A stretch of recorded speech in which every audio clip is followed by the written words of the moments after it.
आप सभी विद्यार्थियों का YouTube के इस ऑनलाइन प्लेटफॉर्म पे स्वागत है। आज हम लोग ये 10 क्लास का हिस्ट्री है, 10th का हिस्ट्री है, जिसमें हम लोग पहला चैप्टर यूरोप में राष्ट्रवाद देखेंगे।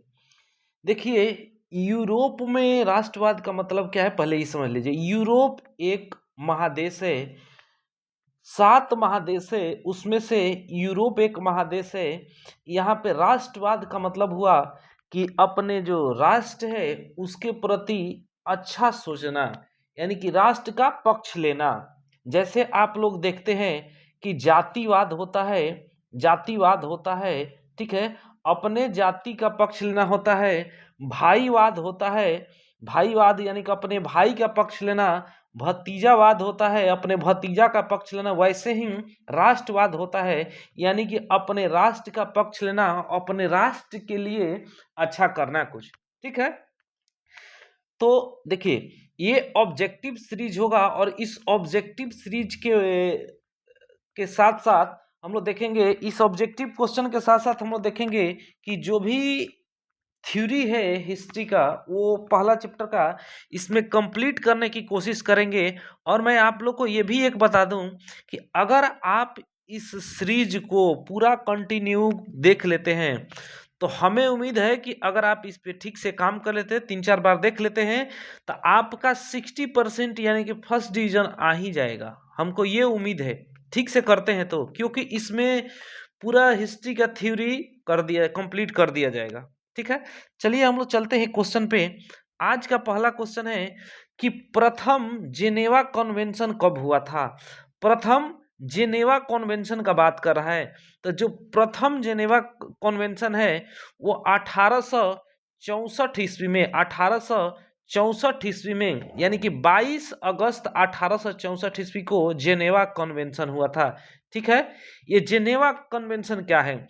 देखिए, जेनेवा एक शहर है जो स्विट्जरलैंड देश में है, स्विट्जरलैंड देश में है, जो स्विट्जरलैंड यूरोप में पड़ता है, ठीक है। और वहां पे जो जेनेवा कन्वेंशन होता है, इसमें संधि होता है, यानी कि क्या, समझौता। संधि का मतलब क्या, दो लोगों के बीच में जिस तरह से समझौता हो जाता है उसी तरह से ये एक संधि है, ठीक है। तो जेनेवा कन्वेंशन में समझौता होता है, इसमें 4 प्रमुख संधि होती है, ठीक है। जैसे कि युद्ध के दौरान जो घायल और बीमार सैनिक होंगे उनको सुरक्षा प्रदान करना। फिर से इसी समझौते में जो वियतनाम है, जो हम लोग एशिया का एक देश है वियतनाम, ठीक है, वह 2 भागों में इसी समझौते में बांट दिया जाता है। उसके साथ साथ इसमें यह भी कहा गया कि नहीं, जो चिकित्सीय कर्मी हैं और धार्मिक लोग हैं उनके लिए परिवहन की भी सुरक्षा की बात की गई थी इस कन्वेंशन में। यानी कि प्रथम जेनेवा कन्वेंशन कब हुआ था? 1864 में। प्रथम जेनेवा कन्वेंशन 1864 में। चलिए नेक्स्ट हम लोग क्वेश्चन देखते हैं 2 नंबर। तो 2 नंबर क्वेश्चन है कि इटली का एकीकरण कब पूरा हुआ। तो इस क्वेश्चन का आंसर देखिए हो जाएगा 1871। इटली का एकीकरण 1871 ईस्वी में होता है, ठीक है। देखिए 1871 में फ्रैंकफर्ट की संधि, क्या, फ्रैंकफर्ट की एक संधि भी होती है, ठीक है। 1871 में फ्रैंकफर्ट की संधि होती है। तो देखिए इटली का एकीकरण जो है, इसमें किसका किसका योगदान है ये देख लेते हैं हम लोग। तो इटली के एकीकरण में वहां मेजनी है, काउंट काबूर है, गैरीबॉल्डी है, विक्टर इमेनुअल है, ठीक है। इन्हीं लोगों का इसमें क्या रहता है, सहयोग रहता है। इन्हीं लोग के सहयोग से वहां क्या, जो एकीकरण होता है पूरा होता है। अब वो ये देखने वाली बात है कि जो इटली ये है, ये भी किस में है, यूरोप में है, यूरोप महादेश में है। और इसी इटली का एक राजा था जो सर्डिनिया और पिडमाउंट जो राज्य था। देखिए इटली इस प्रकार से है, देखिएगा इस तरह से इटली है। इसी में आप लोग ऊपर देखिएगा, सॉरी ये नहीं है, ऐसे ऊपर में देखिएगा, यहाँ पे आप देखिएगा पिडमाउंट है और यहीं पे अलग से एक सार्डिनिया है, ठीक है। यही का शासक रहता है विक्टर इमेनुअल। विक्टर इमेनुअल यहाँ का शासक रहता है और इसने अपने एक प्रधानमंत्री नियुक्त किया जिसका नाम है काउंट काबूर। किसको? काउंट काबूर को नियुक्त करता है।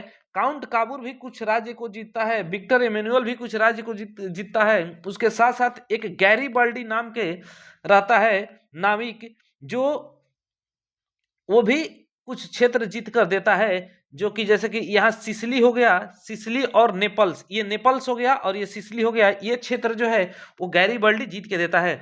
अब देखिए हम लोग देख लेते हैं मेजनी और इलो का क्या योगदान आता है। देखिए मेजनी को एकीकरण का अग्रदूत कहते हैं। आप सुन लीजिएगा, इस बात को 2-3 बार याद हो जाएगा। ये कार्बोनरी का सदस्य था, यही सब क्वेश्चन आएगा, ध्यान रखिए। कार्बोनरी का सदस्य था। 1831 में मेजनी ने यंग इटली, 1831 में यंग इटली और 1834 में यंग यूरोप बनाता है, ठीक है, संस्था है ये। 1848 में इसको इटली छोड़ना पड़ता है, यानी कि 1848 में इटली छोड़ देता है, ठीक है, मेजनी। उसके बाद हम लोग देखेंगे कि तब ये काउंट काबूर का प्रभाव स्टार्ट होता है। तो काउंट काबूर क्या है? वहां का प्रधानमंत्री है, जिसको नियुक्त कौन करता है? विक्टर एमेनुअल ने काउंट काबूर को किस पद पर नियुक्त किया था? तो प्रधानमंत्री के। इसी समय में हम लोग देखेंगे कि 1854 से 56 में क्रीमिया का युद्ध होता है, और ये काउंट काबूर वही क्रीमिया के युद्ध में नेपोलियन तृतीय, जो फ्रांस का राजा रहता है, उससे मिलता है। और यह अपने कूटनीति के बदौलत क्या करता है? यही इटली का एकीकरण पूरा करवाता है काउंट काबूर, ठीक है। 1859 में फ्रांस और ऑस्ट्रिया के बीच में कौन सा? एक फ्रैंक विला की संधि हुई, ठीक है, जिसके द्वारा क्या, ऑस्ट्रिया के पास से वेनेशिया रहा। जो वेनेशिया एक यहाँ शहर है इटली में, वो ऑस्ट्रिया के पास चला जाता है, ठीक है। 1860 में यही काउंट काबूर, जो जनमत संग्रह, यानी जनमत क्या, लोगों का क्या विचार है, उसके द्वारा 3 जगह को, परमा, बोर्डेना और टस्करी को इटली के साम्राज्य में मिला देता है। जबकि 1859 में कौन? लोम्बार्डी को यह फ्रांस के सहयोग से क्या अपने प्राप्त कर लेता है, ठीक है। एक गैरीबल्डी होता है जो पेशे से नाविक, और सिसिली और नेपल्स, हम बताए कि यहाँ सिसिली है, यहाँ नेपल्स है, इसको जीतकर 1860 ईस्वी में इटली में मिलाता है। इसको ताकत बोलते हैं। जो इटली के एकीकरण का बल या ताकत है, वो गैरीबल्डी को बोलते हैं। जबकि दिमाग किसको बोलते हैं? इटली के एकीकरण की कूटनीति किसका बोलते हैं? तो वो काउंट काबूर का था, ठीक है। और यही जो गैरीबल्डी होता है, ये लाल कुर्ती संगठन बनाया था। चलिए, इसमें ज्यादा डिस्कशन हो गया, नेक्स्ट क्वेश्चन हम लोग देखते हैं। नेक्स्ट क्वेश्चन है कि लुई फिलिप किस देश का शासक था? तो जो लुई फिलिप है, ये हम लोग देखेंगे कि फ्रांस का शासक रहता है। कहाँ का? लुई फिलिप फ्रांस का शासक रहता है। लुई फिलिप फ्रांस का शासक था। देखिए 1830 ईस्वी के क्रांति के बाद, 1830 ईस्वी के क्रांति के बाद फ्रांस में बुर्बो वंश खत्म हो गया, ठीक है।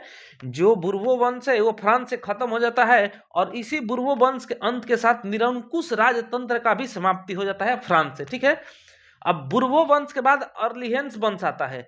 अर्लिहेंस वंश की स्थापना होती है, और उसी का शासक, माने उसी के वंश का मतलब अर्लिहेंस वंश का अर्लिहेंस खानदान। जैसे मान लीजिए कि कोई कह दिया कि नहीं, ये मिश्रा जी के खानदान है, ये यादव जी के खानदान है, ये फलाना आदमी का है, उसी तरीका से एक वंश चला आया, ठीक है। उसी वंश का ये शासक रहते हैं। अर्लिहेंस वंश का कौन? Louis Philippe. लुई फिलिप अपना पीएम किसको नियुक्त करता है? तो गीजो को अपना प्रधानमंत्री बनाता है। और लुई फिलिप के गलत नीति से फ्रांस में गरीबी और बेरोजगारी बढ़ जाती है, जिस कारण से आप देखिएगा कि 1848 ईस्वी का फ्रांस की क्रांति होगी। 1848 ईस्वी के क्रांति के बाद राजतंत्र समाप्त हो जाता है फ्रांस से। अगर पूछे क्वेश्चन कि फ्रांस से राजतंत्र कब समाप्त होता है, तो यही 1848 ईस्वी के बाद राजतंत्र समाप्त हो जाता है, और यहीं पे द्वितीय गणतंत्र की स्थापना हुई, जिसमें नेपोलियन 3 राजा बनता है। नेपोलियन 3 राजा बनता है, याद रखिएगा। नेपोलियन बोनापार्ट अलग है, नेपोलियन 3 अलग है, ठीक है। तो इसके बाद लुई फिलिप के बाद नेपोलियन 3 बनता है राजा। 1848 में क्या, वहां का जो द्वितीय गणतंत्र है उसकी स्थापना होती है। चलिए 4 नंबर हम लोग क्वेश्चन देखते हैं। 4 नंबर क्वेश्चन है कि यूरोपियन सभ्यता का पालना किसे कहा जाता है? तो देखिए, यूरोपियन सभ्यता का पालना यूनान को कहते हैं। क्यों? क्योंकि यूनान का जो ज्ञान, विज्ञान और साहित्य है, यूरोप के लिए प्रेरणा के स्रोत था। यूनान में आप लोग देखिएगा कि पहले से ही विकसित था। जो आज आप थेल्स की थ्योरी पढ़ते हैं, आर्किमिडीज है, ये लोग बहुत पहले से ही लोग थ्योरी देते आए हैं, इसलिए इसको यूरोपीय सभ्यता का पालना कहते हैं। जो यूनान है, ये स्वतंत्र कब हुआ था? तो 1832 ईस्वी में यूनान स्वतंत्र होता है। इस पे तुर्की का राज्य रहता है 1829 में इसी के लिए एड्रियानोपोल की संधि होती है। इस एड्रियानोपोल में की जो संधि हो रही है, इसमें कौन कौन रहता है? देखिए, तुर्की के साथ ये संधि होता है, फ्रांस रहता है, ये सब रहते हैं। क्यों? क्योंकि देखिए, जो यूनान है ये भी ईसाई देश रहता है, और फ्रांस वगैरह भी है, फ्रांस रूस ये भी ईसाई देश है, ठीक है। और तुर्की मुस्लिम देश रहता है, तो मुस्लिम का जो अधिकार है एक ईसाई देश पर होने के कारण ये लोग जो फ्रांस रूस है ये सब क्या इसके पक्ष लेते हैं और इसके पक्ष के तरफ से लड़ते हैं। यही 1829 में एड्रियानोपोल की संधि होगी, और इसी एड्रियानोपोल की संधि के साथ ही तुर्की का केवल इस पे यूनान पे केवल नाम मात्र का प्रभाव रह जाता है, और यूनान कहता है कि नहीं, मैं इसमें हस्तक्षेप नहीं करूंगा, धीरे धीरे मैं ये सब राज्य छोड़ दूंगा, अपना निकल जाऊंगा, ठीक है। तो यूनान यूरोपीय सभ्यता का पालना यूनान को कहते हैं। ये यूनान कब आजाद हुआ था? तो 1832 ईस्वी में। नेक्स्ट क्वेश्चन हम लोग देखते हैं कि बोहेमिया निम्न में से किस देश के अधीन था? बोहेमिया किस देश के अधीन था? एक देश रहता है, ये किस देश के अधीन रहता है? तो यहाँ पे ऑस्ट्रिया के अधीन बोहेमिया रहता है। देखिए, ऑस्ट्रिया में हैबस वंश का शासन था। ऑस्ट्रिया में हैबस वंश का शासन रहता है, और यहाँ के राजकुमारी अंतुआनेत, याद है जो अंतुआनेत है, फ्रांस के राजा लुई 16वां जो रहता है उसी से ये शादी की हुई रहती है।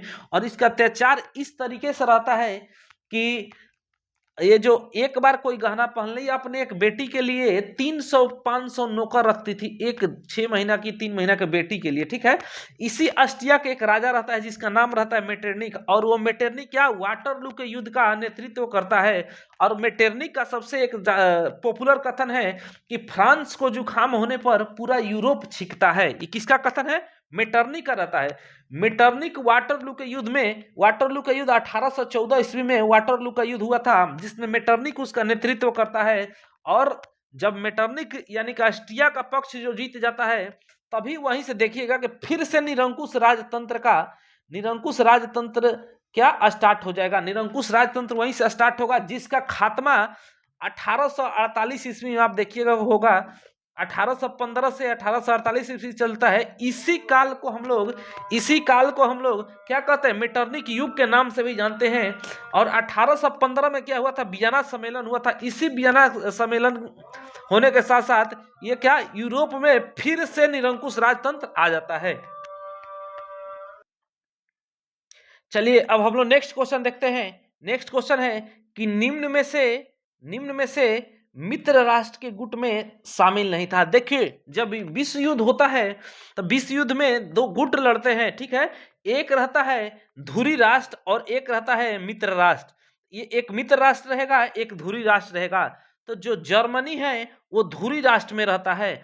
ब्रिटेन, फ्रांस और रूस जो है ये मित्र राष्ट्र में रहते हैं। यूएसए भी इसी में शामिल होता है। अगर आपको रूस के जगह पे अगर सोवियत संघ भी दिख जाए तो उसमें घबराना नहीं, सोवियत संघ ही रूस था। इसी में चीन भी इसी का सपोर्ट करता है, इसी मित्र राष्ट्र का। जबकि धुरी राष्ट्र में कौन रहता है? ये जर्मनी एक रहेगा, जापान रहेगा, इटली रहेगा, और भी कुछ देश रहते हैं, ठीक है। तो धुरी राष्ट्र और मित्र राष्ट्र याद रखिएगा। चलिए नेक्स्ट क्वेश्चन हम लोग देखते हैं कि 1871 में विलियम प्रथम कहाँ का सम्राट बना।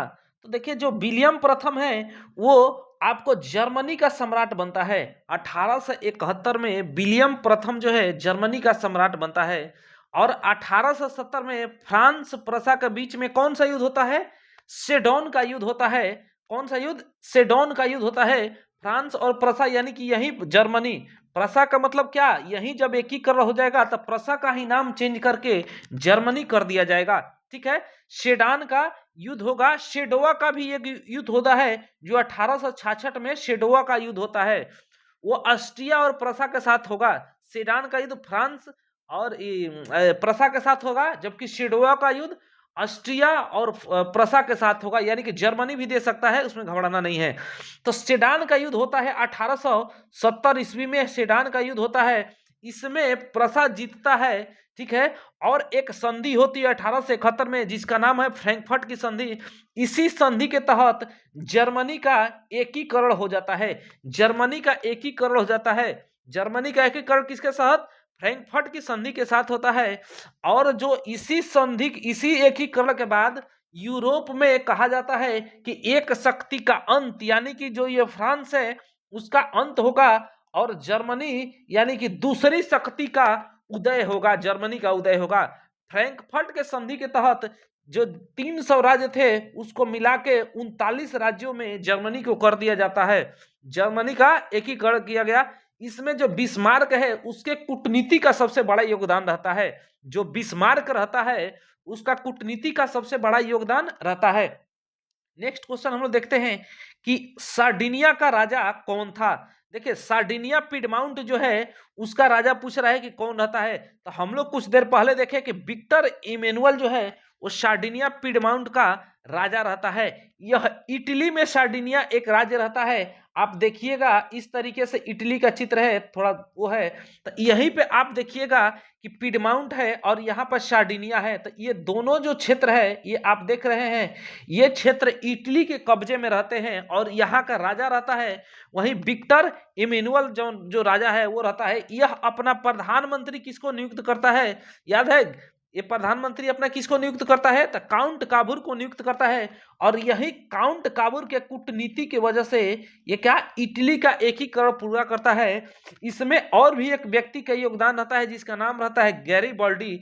गैरीबॉल्डी ये इटली के एकीकरण के बल के रूप में जाना जाता है कि सबसे अगर कोई ज्यादा मदद मतलब बल जो है वो गैरीबॉल्डी ही दिया था, क्योंकि 1860 ईस्वी में सिसिली और नेपल्स देखिएगा, यहाँ नेपल्स है और यहाँ सिसिली है, इसको जीतकर और इटली में दे देता है। यही गैरीबॉल्डी एक संस्था भी बनाता है जिसका नाम रहता है लाल कुर्ती एक संस्था बनाता है। गैरीबॉल्डी पेशे से नाविक था। चलिए नेक्स्ट क्वेश्चन हम लोग देखते हैं 9 नंबर कि इटली के एकीकरण का प्रमुख नायक कौन था। तो इटली के एकीकरण का प्रमुख नायक कौन था, तो देखेंगे कि हम लोग शुरू में मेजरी स्टार्ट करता है, फिर काउंट काबूर वहां विक्टर इमैनुअल का पीएम बनता है, जो गैरीबॉल्डी है प्रधानमंत्री। कौन प्रधानमंत्री, गैरीबॉल्डी जो है नीचे का क्षेत्र देखे हम लोग नेपल्स और सिसिली वो इटली का जीत के देता है। यानी कि इसका जो आंसर होगा, इसका आंसर इनमें से क्या हो जाएगा, सभी हो जाएगा, इनमें से सभी हो जाएगा। देखिए मेजनी के बारे में हम लोग देखें तो यह इटली के जो एकीकरण में है, मेजनी शुरुआत करता है और मेजनी ही इसको इटली के एकीकरण का अग्रदूत कहते हैं। इटली के एकीकरण का अग्रदूत किसे कहते हैं, मेजनी को कहते हैं। ठीक है, ये एकीकरण का सोच देता है इस वजह से मेजनी का। और देखिएगा कि ये 2 संस्था भी बनाता है, एक यंग इटली बनाता है 1831 ईस्वी में, एक यंग यूरोप बनाता है। देखिए इटली छोटा होगा, इटली यूरोप में है तो इटली छोटा होगा, इसलिए 1831 वाला जो है छोटा वाला वो यंग इटली हो जाएगा, 1834 बड़ा है 31 से, तो इसलिए उधर यूरोप बड़ा है तो इस वजह से यंग यूरोप हो जाएगा। ठीक है, यह कार्बोनरी का सदस्य था। ठीक है, कार्बोनरी क्या था, तो एक गुप्त संगठन था, गुप्त क्रांतिकारी संगठन था कार्बोनरी। यह कोयला मजदूरों का संगठन था, कोयला मजदूरों का यह संगठन रहता है कार्बोनरी। काउंट काबूर का बात हो जाए तो काउंट काबूर एकीकरण के लिए कूटनीति बनाया था। और जो योगदान होता है काउंट काबूर का, देखिएगा कि 1859 ईस्वी में इसने ये लोम्बार्डी का क्षेत्र जो इटली के ऊपर वाला होगा उसको जीतता क्या है, अपने अधिकार क्षेत्र में ले लेता है नेपोलियन तृतीय के सहयोग से ये अपने क्षेत्र में ले लेता है। फिर वह जनमत संग्रह करा के 1860 ईस्वी में परमा मोडेना और टस्करी को अपने जनमत संग्रह के द्वारा इटली में मिला लेता है। फिर देखेंगे हम लोग गैरीबॉल्डी का, तो गैरीबॉल्डी के बारे में देखेंगे पेशे से नाविक था, यह लाल कुर्ती संगठन बनाया था, सिसिली और नेपल्स को यह जीत के दिया था। ठीक है, चलिए अब हम लोग नेक्स्ट क्वेश्चन देखते हैं कि लुई 16वां को फांसी कब दी गई। देखिए लुई 16वां जो है यह बहुत ही निरंकुश राजा था वहां का, फ्रांस का। ठीक है, लुई 16वां एक निरंकुश शासक था जो फ्रांस का था। इसको फांसी तो दिया गया था 1793 ईस्वी में, जिसको गिलोटिन कहते हैं। गिलोटिन क्या होता था, एक यहाँ से तलवार है ऊपर में ऐसे कर दिया गया और यहाँ पे एक ऐसे बना के ऐसे कर दिया गया और इसी में मूड़ी रख के और ये बहुत वजनदार तलवार होता था, धारदार, 1 क्विंटल का, मतलब 100 किलो के, और ऊपर से गिरा दिया जाता था मुड़ी पे, मुड़ी कट गया तो इसको ऐसे ही किया गया, ये सजा दिया गया किसको, वही लुई सोलहवां को। देखिए इसका जो लुई सोलहवां है, इसका एक स्टेटमेंट था, कौन सा था स्टेटमेंट इसका, ये था कि पहले मेरी इच्छा ही कानून है। क्या चीज, इसका कहना था कि पहले खर्चा कीजिए तब टैक्स लगा दीजिए, ठीक है। तो देखिए ये फ्रांस का था, और फ्रांस में एक क्रांति भी हुई थी 1789 में, जिसका नारा था समानता, स्वतंत्रता और बंधुता। क्या नारा था, समानता, स्वतंत्रता और बंधुता, ठीक है। इसी के कार्यकाल में हो रहा है, इसी के कार्यकाल में, लुई सोलहवां के ही कार्यकाल में ये क्रांति हो रही 1789 की, ठीक है। अब एक आते हैं लुई 14वां, इससे पहले शासक रहते हैं। लुई 14वां कहता है कि मैं ही राज्य हूं, जो राज्य है वो कोई और नहीं है, मैं ही हूं, और जो मैं बोल दूंगा बात वो कानून होगा, यानी कि मैं ही राज्य हूं और मेरा हर बात कानून है, ठीक है।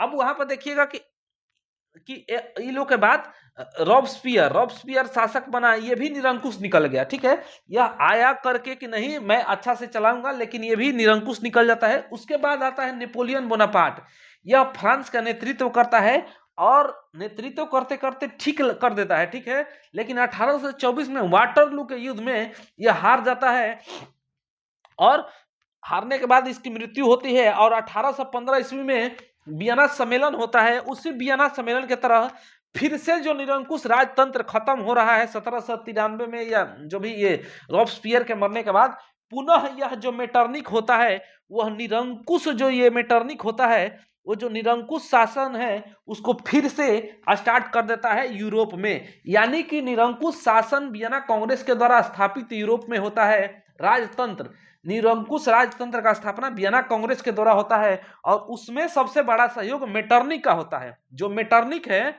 उसका सहयोग होता है। चलिए नेक्स्ट क्वेश्चन हम लोग देख लेते हैं 11 नंबर के, वियना सम्मेलन की मेजबानी किसने की।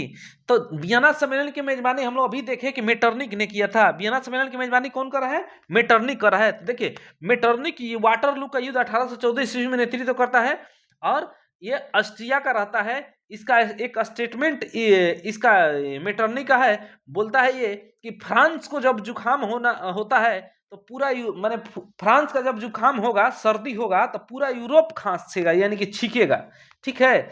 छींकना वही होता है, जुकाम होता है तो बहुत छींक होता है। तो इसका स्टेटमेंट था। क्यों बोल रहा है, सोचने वाली बात है कि ये क्यों बोल रहा है, क्योंकि फ्रांस उस समय का सबसे शक्तिशाली रहता है। जो फ्रांस है वो सबसे शक्तिशाली देश उस समय का रहता है। तो फ्रांस में कुछ भी घटना हो रहा है तो पूरा यूरोप में चर्चा का विषय यह फैल रहा है। अगर फ्रांस ये लागू कर दिया तो डर से बहुत सारे लोग लागू कर देते थे, ठीक है। जो नेपोलियन के मरने के बाद मेटरनिक खुश होता है, क्यों, क्योंकि मेटरनिक यूरोप के सभी राजाओं का एक मीटिंग वियना में बुलाता है 1815 में, जिसको वियना सम्मेलन के नाम से हम लोग जाते हैं। और यही वियना सम्मेलन में क्या पुनः राजतंत्र क्या होता है, स्थापित हो जाता है।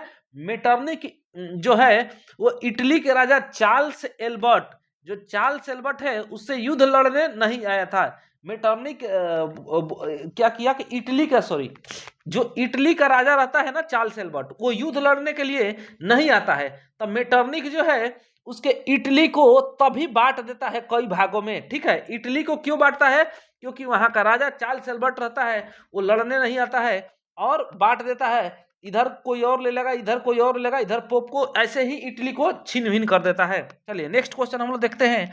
नेक्स्ट क्वेश्चन है 12 नंबर। हमको लगता है कि थोड़ा डिस्कशन ज्यादा हो जा रहा है, थोड़ा इसको कम करना चाहिए, ठीक है। 12 नंबर है, निम्नलिखित में से किस सम्मेलन में जर्मनी को क्षतिपूर्ति राशि को कम कर दिया गया। मतलब कौन सा ऐसा सम्मेलन है जिसमें इसके जो क्षतिपूर्ति राशि है उसको कम कर दिया जा रहा है। 12 नंबर क्वेश्चन है। तो देखिए जो आप देखिएगा ये लौसाने जो सम्मेलन है, लौसाने सम्मेलन, इसमें इटली के क्षतिपूर्ति को जो है जर्मनी के क्षतिपूर्ति को, यानी कि क्या होता क्या कि प्रथम विश्व युद्ध में जो मित्र राष्ट्रों ने क्षतिपूर्ति की भरपाई के लिए जर्मनी पर कर्ज लादा था, उसी को प्रथम युद्ध कब से कब होता है, 1914 से 1918 तक, 1914 से 1918 तक प्रथम विश्व युद्ध होता है। प्रथम विश्व युद्ध 1914 से 1918 तक, द्वितीय विश्व युद्ध 1939 से 45 तक होता है। तो यही सेवरेस के कठोर संधि पर बातचीत कर क्षतिपूर्ति को घटाने के लिए 1922-23 में यही लौसाने सम्मेलन बुलाया गया था। ठीक है, नेक्स्ट क्वेश्चन हम देखते हैं कि अमेरिका में न्यू डील किसने लागू की? अमेरिका में न्यू डील किसने लागू की? तो देखिए यहाँ जो फ्रैंकलिन डी रूजवेल्ट था, यह न्यू डील लागू करता है अमेरिका में। यह अमेरिका का राष्ट्रपति रहता है, प्रेसिडेंट रहता है, यह अमेरिका का प्रेसिडेंट रहता है। 1933 से 38 के बीच में यूएसए में लागू किए गए जो कार्यक्रम थे उसी को न्यू डील या न्यू डील के नाम से जानते हैं। मतलब इस बीच का जो भी कार्यक्रम होगा उसी को लागू ये फ्रैंकलिन डी रूजवेल्ट जो होता है, रूजवेल्ट होता है, ये करता है। ठीक है, इसी को न्यू डील के नाम से जानते हैं। अमेरिका में इसके द्वारा सुधार का प्रयास किया गया था। चलिए नेक्स्ट हम लोग क्वेश्चन देखते हैं 14 नंबर कि हीगेल किस देश का दार्शनिक था? तो देखिए जो हीगेल रहता है यह जर्मनी का एक दार्शनिक रहता है, फिलोसफर रहता है। ठीक है, इसका आर्थिक जो जर्मनी है इसका सबसे पहले जो एकीकरण होता है तो आर्थिक एकीकरण जर्मनी का होता है। ठीक है, जर्मनी में क्या वही प्रसा का चांसलर बिस्मार्क रहता था। जर्मनी का ही चांसलर था बिस्मार्क जो जर्मनी में रहता था।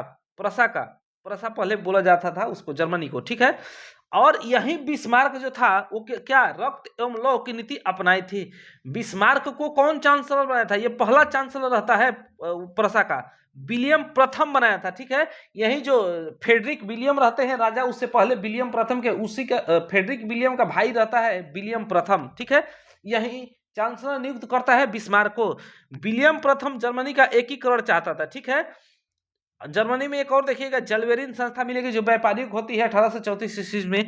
जर्मनी का एकीकरण कैसे होता है पूरा जर्मनी का? तो वही फ्रैंकफर्ट के संधि के द्वारा एकीकरण पूरा होता है। 1831 ईस्वी में, 1870 ईस्वी में सेडान का युद्ध हुआ था, 1866 ईस्वी में सेडोवा का युद्ध हुआ था, ध्यान रखिएगा। ठीक है, नेक्स्ट हम लोग क्वेश्चन देखते हैं 15 नंबर कि वियना कांग्रेस का मुख्य उद्देश्य क्या था? तो वियना कांग्रेस का मुख्य उद्देश्य क्या था? हम लोग जानते हैं कि 1814 ईस्वी में वाटरलू के युद्ध में नेपोलियन बोनापार्ट हार जाता है, जो कि राजतंत्र यूरोप से खत्म ही कर दिया था लगभग। ठीक है, राजतंत्र खत्म करता है 1814 ईस्वी में नेपोलियन बोनापार्ट की मृत्यु होती है। और 1815 ईस्वी में मेटरनिक 1815 ईस्वी में मेटरनिक क्या करता है? ये वियना सम्मेलन या वियना कांग्रेस बुलाता है। यूरोप के सभी राजाओं को एक मीटिंग बुलाता है। यही समझिए मीटिंग है जिसको वियना कांग्रेस के नाम से या वियना सम्मेलन के नाम से जानते हैं। 1815 ईस्वी में हुआ था। यह राजतंत्र जो है उसकी निरंकुश राजतंत्र यानी कि राजतंत्र की पुनर्स्थापना करने के लिए इस सम्मेलन को बुलाया गया था। इसी सम्मेलन के द्वारा क्या निरंकुश राजतंत्र पुनर्स्थापित मैंने दोबारा से लागू होगा। ठीक है, चलिए नेक्स्ट हम लोग देखते हैं। अच्छा, मेटरनिक कहाँ का था जी? ऑस्ट्रिया का था। मेटरनिक ऑस्ट्रिया का राजा था जो वियना सम्मेलन के बाद लुई जो 18वां है उसको फ्रांस का राजा बना देता है। फ्रांस का राजा लुई 18वां को बनाता है। इसी सम्मेलन में इटली को क्या किया गया था? बांट दिया था। क्यों? क्योंकि जो चार्ल्स कोलबर्ट है वो एल्बर्ट है वो भाग नहीं लिया था युद्ध में, जो ये वाटरलू के युद्ध में। ठीक है, नेक्स्ट हम लोग देखते हैं सिकंदर कहाँ का निवासी था? देखिए ये एंशिएंट का क्वेश्चन है। सिकंदर यूनान का निवासी रहता है। सिकंदर यूनान का निवासी रहता है। ये यूनान आजाद कब होता है? 1832 ईस्वी में होता है। यूनान के लिए ही आप लोग देखिएगा। अच्छा, यूनान पर किसका अधिकार रहता है? तो तुर्की का अधिकार रहता है। तुर्की का अधिकार रहता है। तुर्की का अधिकार रहता है। और यूनान के लिए ही एड्रियानोपोल की संधि होती है। यूनान के लिए ही ईसाई देश इंग्लैंड, फ्रांस और रूस जो है क्या इसके लिए लड़ते हैं। इंग्लैंड, फ्रांस और रूस तुर्की से लड़ते हैं क्योंकि तुर्की एक मुस्लिम देश था जबकि ये सब ईसाई देश थे। यूनान भी ईसाई देश था। यूनान भी ईसाई देश था। इस वजह से तुर्की क्या करता है? ये जो ईसाई देश वाले हैं ये लोग क्या करते हैं? इसके तरफ से लड़ने जाते हैं यूनान के तरफ से और जीतते हैं। 1827 ईस्वी में वो युद्ध लड़ने जाते हैं, जीतते हैं। और 1829 ईस्वी में एड्रियानोपुल की संधि होती है। उसी एड्रियानोपुल के संधि के तहत तुर्की का प्रभाव यूनान पर से कम हो जाता है और तुर्की बोलता भी है कि मैं छोड़ दूंगा। फिर इसी के तहत देखिएगा कि 1832 ईस्वी में यूनान क्या होगा? आजाद हो जाएगा। चलिए नेक्स्ट क्वेश्चन हम लोग देखते हैं कि फ्रांसीसी क्रांति कब हुई थी। तो देखिए फ्रांस में 3 क्रांति हुई थी, एक तो 1789 ईस्वी में हुई थी, एक 1830 ईस्वी में हुई थी और एक 1848 ईस्वी में हुई थी। तो जो मुख्य रूप से फ्रांसीसी क्रांति के नाम से जानते हैं वो 1889 को जानते हैं। इसी में नारा दिया गया था क्या क्या, जो ये समानता, स्वतंत्रता और बंधुत्व का नारा इसी क्रांति में दिया गया था। यहाँ का एक राजा था लुई 16वां, उसी के कार्यकाल में यह क्रांति हुई थी। और लुई 16वां कहता था, उसका एक कथन था कि मेरी इच्छाएं ही कानून है। और वही एक लुई 14वां था जिसका स्टेटमेंट था कि मैं ही राज्य हूं और मेरा हर बात कानून है। ठीक है, फ्रांस में बुर्बो वंश का शासन था, फ्रांस में निरंकुश राजतंत्र था। ठीक है, फ्रांस में निरंकुश राजतंत्र रहता है। वहीं 1848 ईस्वी में आप देखिएगा, 1848 ईस्वी के क्रांति के बाद यहाँ से निरंकुश राजतंत्र का समाप्ति हो जाएगा और द्वितीय गणतंत्र का स्थापना वहां होगा। अब यहीं पर देखिएगा कुछ संस्था भी रहता है, जैसे पार्लियामा एक संस्था रहती है, जो एक संस्था थी जिसमें राजा, पादरी और कुलीन के साथ मीटिंग करता था। राजा, पादरी, और पादरी कौन होते हैं, जो चर्च वाले होते हैं उनको पादरी कहते हैं। और कुलीन मतलब वही जो सामंत होते हैं, वहां के जमीन उमीन के मालिक जो बड़े बड़े थे, उनके साथ मीटिंग करता है। संस्था एक पार्लियामा थी, एक स्टेट जनरल था। स्टेट जनरल सर्वसाधारण के लिए एक संस्था थी जिसमें नियम कानून बनाए जाते थे। ठीक है, चलिए नेक्स्ट क्वेश्चन हम लोग देखते हैं। नेक्स्ट क्वेश्चन है 18 नंबर की राष्ट्रीय आंदोलन का केंद्र जैन विश्वविद्यालय कहाँ स्थित था या कहाँ स्थित है। तो देखिए जो राष्ट्रीय जैन विश्वविद्यालय या ईएन भी कहा जाता है, याद रखिएगा ईएन विश्वविद्यालय भी, तो यह जर्मनी में था। ठीक है, सरलमा के नेतृत्व में देखिएगा जर्मनी में मध्यकाल में ये क्या बोलते हैं, मतलब ये जर्मनी एक था। ठीक है, जो सरलमा है मध्यकाल का शासक रहता है, उसके शासनकाल में जर्मनी एक रहता है। ठीक है, लेकिन आधुनिक युग आते आते जर्मनी कितने भागों में, 300 भागों में बट जाएगा। 300 भागों में जर्मनी बट जाएगा। ठीक है, जर्मनी 300 भागों में बट गया था। और यही जर्मनी जो वाइमर राज्य है, इसी में येन विश्वविद्यालय है। यह राष्ट्रीय आंदोलन का केंद्र था। जर्मनी के प्रशासक फ्रेडरिक विलियम था, जिसकी मृत्यु 1861 ईस्वी में होती है। उसके बाद विलियम प्रथम राजा बनता है। विलियम प्रथम चांसलर बिस्मार्क को नियुक्त करता है। यहाँ की एक संस्था थी जिसका नाम जाल्वेरिन था। यह व्यापारियों की संस्था थी। यह पूरे जर्मनी में चाह रही थी कि एक ही मुद्रा चले। पहले आर्थिक एकीकरण जर्मनी का होता है। विलियम प्रथम जब शासक बनता है फ्रेडरिक विलियम के बाद, तो यह जर्मनी को एक करना चाहता है। यह फर्स्ट चांसलर किसको, बिस्मार्क को बनाता है। चलिए नेक्स्ट क्वेश्चन हम लोग देखेंगे कि कोसूत का संबंध किस देश से है। तो जो कोसूत है उसका संबंध हंगरी से रहता है। हंगरी से, डी नंबर ऑप्शन होगा, हंगरी से रहता है। जो लाजोस कोसूत, इसका संबंध हंगरी से रहता है। यह एक क्रांतिकारी नेता रहता है और वहां का राजनेता रहता है। ऑस्ट्रिया से हंगरी के आजादी में संघर्ष किया था। ये ऑस्ट्रिया से जो आजादी चाहिए था हंगरी को, इसी में ये जो कोसूत है वो हंगरी के तरफ से लड़ता है और संघर्ष करता है। 20 नंबर क्वेश्चन हम देखते हैं कि इटली तथा जर्मनी वर्तमान में किस महादेश के अंतर्गत आते हैं। तो हम लोग जानते हैं कि इटली और जर्मनी जो है वो किस महादेश के, तो यूरोप महादेश के अंतर्गत आते हैं। मैं एक चीज बता दूं कि ट्रिक क्या होता है याद करने के लिए। देखिए आप देखिएगा, मान लीजिए कि ये हो गया यूरोप, तो यहाँ पर देखिएगा इंग्लैंड है। ठीक है, और एक देखिएगा साइड में पुर्तगाल है, यानी कि हम लोग का गाल जो है साइड में होता है।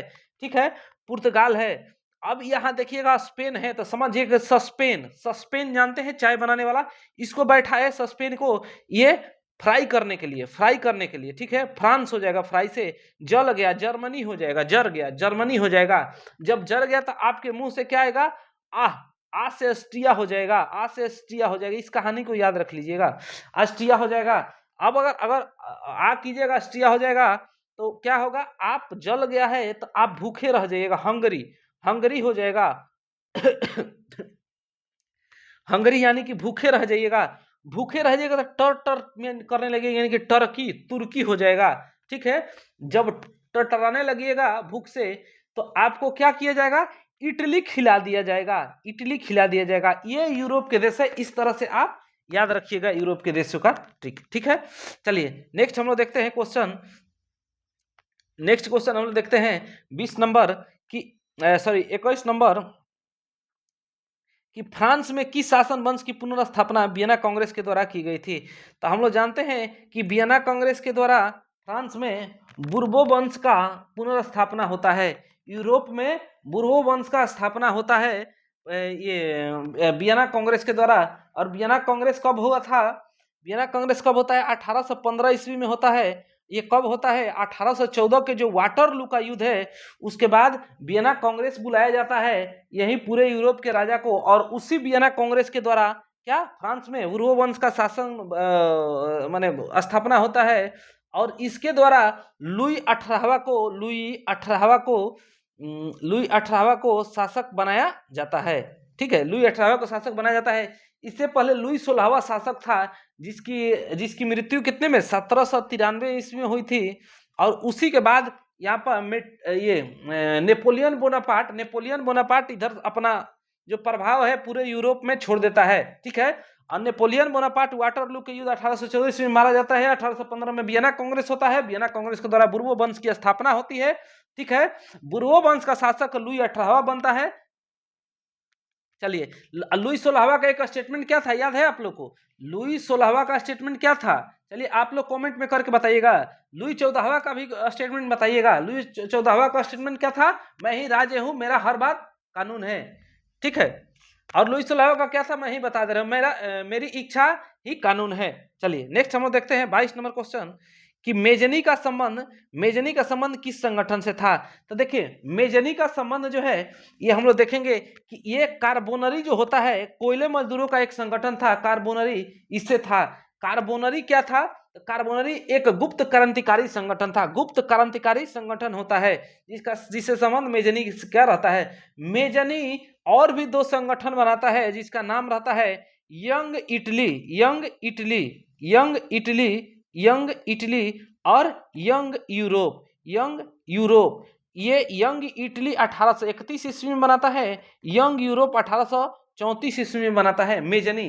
ठीक है, मेजनी जो है इटली के एकीकरण का अग्रदूत इसको माना जाता है। सर्वप्रथम इसी ने कहा कि इटली एक राष्ट्र है और एक बनकर रहेगा। इटली में राष्ट्रवाद का अगर कोई आधार तैयार किया है तो वो मेजनी ही तैयार करता है और यह गणतंत्र स्थापित करने की पक्ष में मेजनी रहता है। इटली के एकीकरण में यह देखिए विदेशी सहयोग इंपोर्टेंट नहीं समझता था, जबकि वही काउंट काबूर आएगा तो वह विदेशी सहयोग माने उसको लगेगा कि नहीं विदेशी सहयोग महत्वपूर्ण है। ठीक है, 31 में यंग इटली, 34 में यंग यूरोप बनाया था। मेजनी आदर्शवादी अधिक और व्यवहारवादी कम था, इस वजह से यह सफल नहीं हो पाया और 1848 तक मेजनी को इटली छोड़ना पड़ा था। 1848 तक मेजनी को इटली छोड़ना पड़ा था। चलिए नेक्स्ट क्वेश्चन हम लोग देखते हैं कि 23 नंबर कि इटली एवं जर्मनी के एकीकरण विरुद्ध निम्न में कौन था। तो हम लोग जानते हैं कि जो ऑस्ट्रिया है यह इटली एवं जर्मनी के एकीकरण के विरुद्ध में था। क्यों था? क्योंकि यह चाहता था कि जो पुरातन व्यवस्था यानी कि निरंकुश राजतंत्र है वो चलते रहे। ठीक है, यही ऑस्ट्रिया का शासक रहता है मेटरनिख, वही चाहता है कि निरंकुश जो राजतंत्र है वो खत्म ना हो, क्योंकि उसको फायदा था उस निरंकुश राजतंत्र से, जबकि इटली और जर्मनी का छिन्न भिन्न कर दिया गया था। ठीक है, क्यों? क्योंकि ये लोग जो है जो युद्ध होता है उसमें भाग ये लोग नहीं लेते हैं, इस वजह से ये लोग का छिन्न भिन्न कर दिया जाता है। कब? 1814 के जो वाटरलू का युद्ध होता है उसके कारण इन लोग का छिन्न भिन्न किया जाता है। 1815 में वियना कांग्रेस के द्वारा पुनः जो है वह निरंकुश राजतंत्र को बहाल किया जाता है। ठीक है, उससे पहले खत्म हो गया रहता है। चलिए नेक्स्ट हम लोग क्वेश्चन देखते हैं कि काउंट काबूर को विक्टर इमैनुअल ने किस पद पे नियुक्त किया था। तो आप लोग कमेंट में करते जाइए, अगर आप लोग को जवाब पता है तो कमेंट में बताते जाइए कि नहीं इसका ये होगा, इससे आप लोग को ज्यादा दिन तक याद भी रहेगा। तो काउंट काबूर को विक्टर इमैनुअल ने किस पद पे नियुक्त किया था? तो वो प्रधानमंत्री पे नियुक्त किया था। विक्टर इमैनुअल कौन था? विक्टर इमैनुअल कौन था? पीछे बताए हैं, बताइए विक्टर इमैनुअल कौन था? तो जो इटली का सार्डिनिया और पिडमाउंट है उस वहां का ये शासक रहता है। सार्डिनिया पिडमाउंट का शासक विक्टर इमैनुअल रहता है। सार्डिनिया पेडमाउंट कहाँ है? इटली में है। इटली के ऊपर वाले भाग में, हम आप लोग को पीछे बताए हैं वीडियो में, ध्यान से एक बार देख लीजिएगा। ठीक है, यह क्या करता है? विक्टर एमेनुअल दो राज्य जीत के देता, दो राज्य ये क्या करता है? जीतता है। सार्डिनिया वहाँ इटली का कौन कौन सा राज्य रहता है बताइए? एक वेनिसिया रहेगा और एक पोप का जो रहता है रोम वाला क्षेत्र, उसको यह जीतता है। ठीक है, वही देखिएगा आप लोग काउंट काबूर को, यह संवैधानिक राजतंत्र इटली में चाहता था। काउंट काबूर जो इसका प्रधानमंत्री है, यह क्या चाहता था? संवैधानिक राजतंत्र इटली में चाहता था।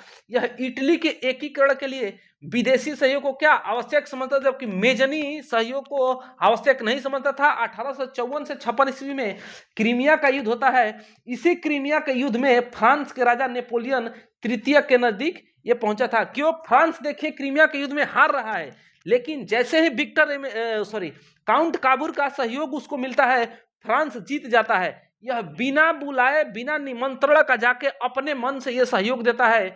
अगर किसी के घर में आप ही सोचिए कि प्रॉब्लम है और बिना बुलाए उसके आप सहयोग देते हैं और वह उस प्रॉब्लम से निकल जाता है, तो कहीं ना कहीं जो है वो आपको वैल्यू ज्यादा देगा।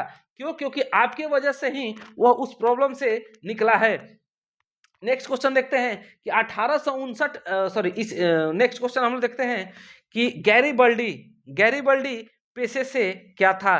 तो गैरीबल्डी पेशे से क्या था? नाविक था। गैरीबल्डी पेशे से नाविक था। गैरीबल्डी का योगदान भी इटली के एकीकरण में रहता है। इसने एक संगठन बनाया था, लाल कुर्ती। ठीक है, लाल कुर्ती संगठन बनाया था। ठीक है, जो आजादी इटली के एकीकरण के लिए लड़ी थी। ये गैरीबल्डी जो है इटली के दो राज्य कौन कौन सा? नेपल्स और सिसिली। ये सिसिली और नेपल्स है। जो इटली आप लोग देखिएगा फिगर में, ये नीचे वाला क्षेत्र जो है नेपल्स का है और इस साइड में एक सिसिली है। ठीक है, 1860 में ये दोनों जीतकर अपने ताकत के बल पर, तो इटली का बल कौन माना जाता है? गैरीबल्डी को माना जाता है इटली के एकीकरण का बल। ठीक है, चलिए अब नेक्स्ट हम लोग देखते हैं क्वेश्चन। नेक्स्ट है कि जर्मनी राइन राज्य का निर्माण किसने किया था? जर्मनी राइन राज्य का निर्माण किसने किया था? तो जो जर्मनी राइन है उसका निर्माण नेपोलियन बोनापार्ट करता है। जो नेपोलियन बोनापार्ट है वो जर्मनी राइन राज्य का निर्माण करता है। देखिए, जो नेपोलियन बोनापार्ट है ये जर्मनी का रहता है और नेपोलियन बोनापार्ट जो है वो जर्मनी का रहता है।